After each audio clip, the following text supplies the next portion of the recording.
قرآن فکر کا ایک مکتب جسے ہم جدیدیت سے قبل مکتب قرار دے رہے ہیں،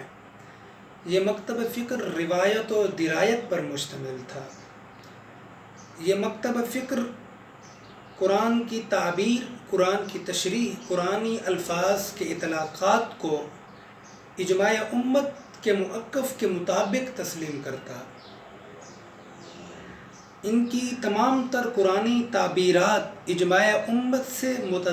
متصادم نہ ہوتی۔ قرآن کی تفسیر اور تعبیر کے لیے سلف صالحین سے رہنمائی حاصل کرتے ہیں، روایات سے استفادہ کرتے ہیں، عقل سلیم اور فطرت سلیمہ سے کام لیتے ہیں، علوم و فنون کی روشنی میں قرآن کی تعبیر کرتے ہیں۔ یہ جدید دور سے قبل کا مکتب فکر ہے، مگر جب جدید دور آیا، مابعد جدیدیت، جو قرآنی تفاسیر کے مکاتب فکر وجود میں آئے، جدید دور کے بعد سب سے پہلا مکتب فکر سر سید کا مکتب فکر ہے۔ سر سید نے قرآن کی تعبیر یا الفاظ قرآنی کے اطلاقات کو ماحول کی مرہون منت سمجھتے ہوئے ان کے نئے معانی کا سراغ لگایا اور قرآنی اطلاقات کے نئے معانی کو وجود میں لائے۔ سر سید ہماری تاریخ کے اس دھارے پر کھڑے ہیں جنہوں نے ہماری تاریخ کو دو حصوں میں بانٹ دیا، ایک جدیدیت سے قبل کا حصہ اور ایک جدیدیت کے مابعد کا حصہ۔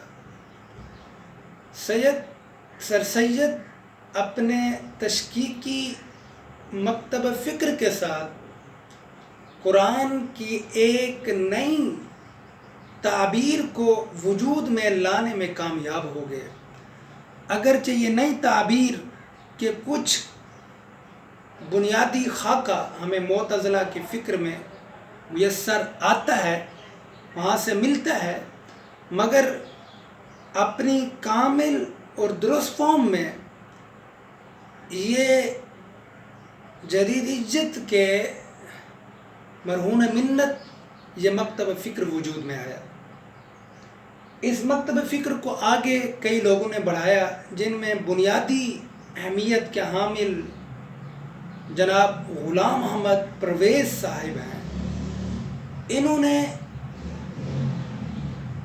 سر سید کے مکتب فکر کو آگے اچھی فارم میں پیش کیا، اور پرویز صاحب نے اپنی ساری زندگی قرآن کے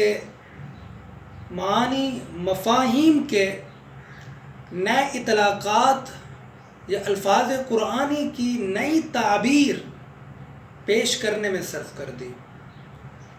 انہوں نے اصطلاحات قرآنی کو ایک نئے معانی پہنا دیے۔ لغات القرآن میں ان کی معروف مشہور کتاب ہے، اس میں لغت کے وہ معانی جو 12 صدیوں سے امت میں مروج تھے یا امت میں متوارث اور متعارف تھے، ان کو الفاظ وہی رہے،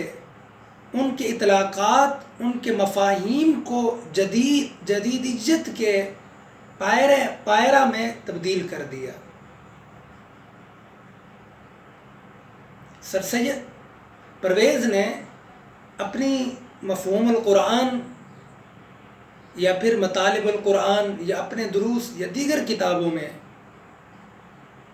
اسلامی فکر کی بنیادی اصطلاحات،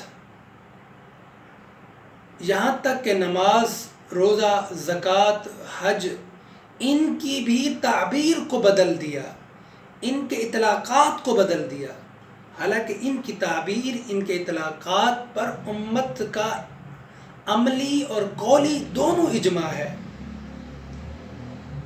بلکہ دین کی جو روایت ہے حضرت آدم علیہ السلام سے لے کر اب تک کی جو دین کی روایت تھی اس روایت کو بدل کر رکھ دیا.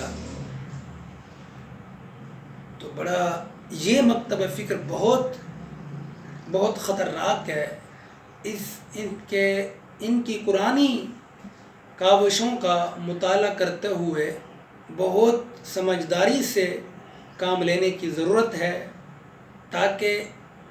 التباس فکری کا شکار ہو کر انسان گمراہی کے راہ پہ نہ چل پڑے. دوسرا فراہی مکتب فکر.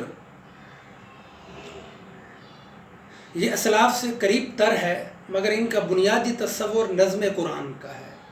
قرآن کی ہر آیت ہر سورت ایک دوسرے کے ساتھ ملی ہوئی ہے.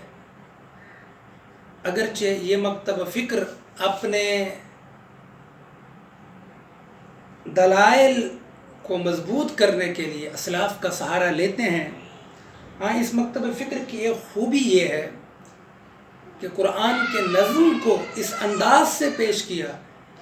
جس سے یہ واضح ہو جاتا ہے کہ قرآن ایک مربوط منظم اور مرتب کتاب ہے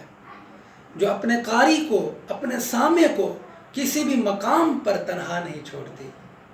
وہ اس کے مسائل کو ساتھ ساتھ حل کرتی جاتی ہے. تیسرا مکتب فکر ہے مدودی مکتب فکر. مولانا سید ابو الاعلیٰ مدودی بانی جماعت اسلامی اپنی فکری جودت کے ساتھ انہوں نے قرآن کی ایسی تعبیر کی ایسی تفسیر کی کہ قرآن کی تمام آیات اور تمام اطلاقات کو قرآن کے الفاظ کے اطلاقات کو سیاست کے پائرہ میں بیان کر دیا. گویا انہوں نے قرآنی الفاظ کو سیاست کا اسلوب دے دیا. ان کے مد مقابل دو مکتب فکر وجود میں آئے. ایک ڈاکٹر اسرار کا تنظیم اسلامی کے جو بانی ہیں ان کا مکتب فکر وجود میں آیا اور دوسرا مولانا وحید الدین خان کا مکتب فکر وجود میں آیا. ان مولانا وحید الدین خان نے ایک طرف مدودی صاحب نے تمام قرآنی الفاظ کے اطلاقات کو سیاسی قرار دیا تو دوسری طرف مولانا وحید الدین خان نے تمام قرآنی الفاظ کے اطلاقات کو دعوتی قرار دیا اور قرآن کی ہماگیریت کو ایک دعوت جو کہ قرآن کا ایک عام شعبہ ہے اسلام کا ایک عام شعبہ ہے دعوت و تبلیغ وہاں تک محدود قرار دیتی. انہوں نے سیاست میں محدود کیا اور انہوں نے دعوت میں محدود کیا. اسی کو ہم خانی مکتب فکر بھی کہہ سکتے ہیں یعنی مولانا وحید الدین خان کا مکتب فکر. چکڑالوی مکتب فکر یہ بھی قرآن کی ایسی تعبیر پیش کرتے ہیں جو کہ سلف صالحین سے ہٹی ہوئی ہے.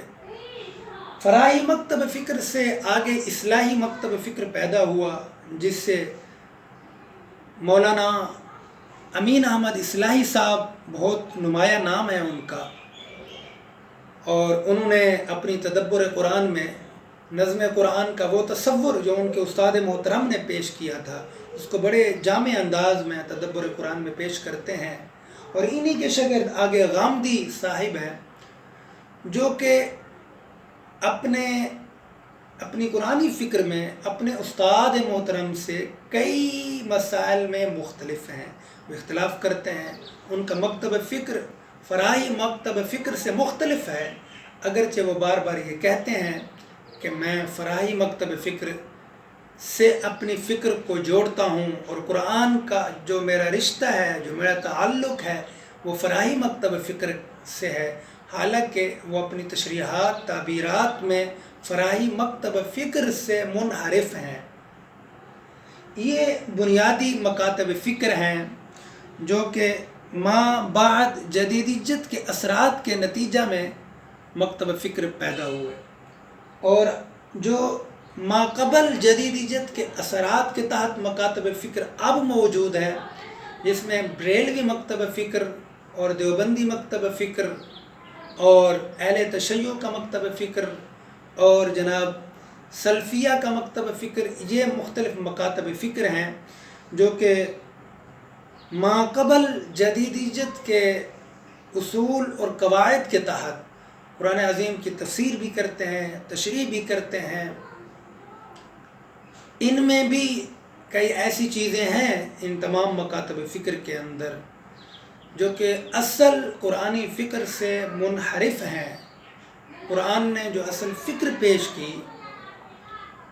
ہاں البتہ اہل سنت کا جو اجتماعی موقف ہے یا اہل سنت کا جو منہج ہے یا جو اہل سنت کا مکتب فکر ہے، اہل سنت جس منہج کے تحت، جس منہاج کے تحت قرآن عظیم کی تفسیر پیش کرتے ہیں، وہ منہاج جس طرح اہل سنت کا منہاج خود درست ہے، تو اس منہاج کے تحت جو قرآن کی تفسیر پیش کی جائے گی، جو قرآن کی تعبیر پیش کی جائے گی، وہ بھی درست ہوگی۔ عزیزان مکرم، یہ فکر قرآنی فکر کے مختلف مکاتب تھے جن کا میں نے اجمالی طور پر جائزہ پیش کیا ہے۔ یہ اس لیے پیش کرنا ضروری تھا تاکہ ہم جو قرآن کی آگے تحقیقات پیش کر رہے ہیں، جو قرآن کے مختلف پہلوؤں پر ہم تحقیقات پیش کریں گے، تاکہ ہمارے ناظرین کے سامنے، ہمارے قارئین کے سامنے، سامعین کے سامنے یہ مکاتب فکر کا ایک تصور ان کے سامنے ہو کہ یہ مختلف مکاتب فکر ہیں، کیونکہ آگے چل کر ہم ان پر بحث کریں گے۔ ان مکاتب فکر کی تصورات کو، قرآنی تصورات کو ہم ڈسکس کریں گے، ہم ان کے تصورات کا جائزہ لیں گے کہ جن تصورات کے تحت وہ قرآن عظیم کی تفسیر، تعبیر پیش کر رہے ہیں، وہ کتنی درست ہے اور وہ کس حد تک اجماع امت سے ملتی ہے اور امت کے اجماعی موقف کے مطابق ہے، یا آپ یہ کہیں کہ اہل سنت کے منہج کے مطابق ہے۔ اگر قرآن کی ایسی تفسیر اور تعبیر جو اہل سنت کے منہج سے منحرف ہو، اہل سنت کے منہج سے ہٹی ہوئی ہو، تو قرآن کی ایسی تعبیر بھی قابل قبول نہیں ہے۔ قرآن کی وہ تعبیر جو اہل سنت کے منہاج کے اندر ہو، اہل سنت نے جو تفاسیر کے اصول مرتب کیے ان کے مطابق ہو، تو وہ تفاسیر درست ہو سکتی ہے۔ تو ہمارا انشاءاللہ اگلا لیکچر ہوگا کہ قرآن عظیم کی تفاسیر کے بنیادی اصول اور مبادی قواعد کیا ہیں جن کی بنیاد پر ہم قرآن عظیم کی تفاسیر کر سکتے ہیں۔ یہ ایک چیز ہے علوم قرآن، ہم اس پر نہیں بحث کریں گے، ہم بحث کریں گے اصول تفاسیر کہ کن اصولوں کے تحت تفاسیر درست ہو سکتی ہے، کن اصولوں کے تحت تفاسیر کی جا سکتی ہے۔ بلکہ اس سے قبل ہم ایک اور تمہیدی طور پر، بنیادی طور پر ایک اور موضوع پر بھی ہم بحث کریں گے جو کہ اسی کے متعلق ہے۔ آیا تفسیر، قرآن عظیم تفسیر کا جواز رکھتا ہے یا نہیں رکھتا؟ کیا قرآن عظیم کا جو متن ہے وہ قابل تفسیر ہے یا نہیں ہے؟ اس پر بھی ہم بحث کریں گے اور پھر اس کے ساتھ ہم بیان کریں گے اگر قرآن عظیم تفسیر کا جواز رکھتا ہے، قرآن کا متن قابل تفسیر متن ہے، تو پھر اس متن کی تفسیر کے اصول و قواعد کیا ہیں اور کن اصولوں اور کن قواعد کی روشنی میں قرآن عظیم کی تفسیر کو ہم درست تفسیر قرار دے سکتے ہیں، اور قرآن عظیم کی اس تفسیر کو ہم کہہ سکتے ہیں کہ یہ منہج سلف کے مطابق ہے، منہج اہل سنت کے مطابق ہے، صحابہ و تابعین کے منہج کے مطابق ہے۔ انشاءاللہ ہم اس پر اگلے لیکچر میں گفتگو کریں گے۔ ابھی آپ سے گزارش ہے کہ اگر ابھی تک آپ نے ہمارا چینل سبسکرائب نہیں کیا تو ہمارے اس چینل کو سبسکرائب بھی کریں، لائک بھی کریں، بیل کے بٹن کو بھی دبا دیں تاکہ ہر نئی آنے والی ویڈیو آپ کے پاس پہنچتی رہے، اور اس کو آگے مزید بھی شیئر کریں تاکہ ہمارا جو قرآنی پیغام ہے، جو دین کا پیغام ہے، وہ زیادہ سے زیادہ پہنچ سکے۔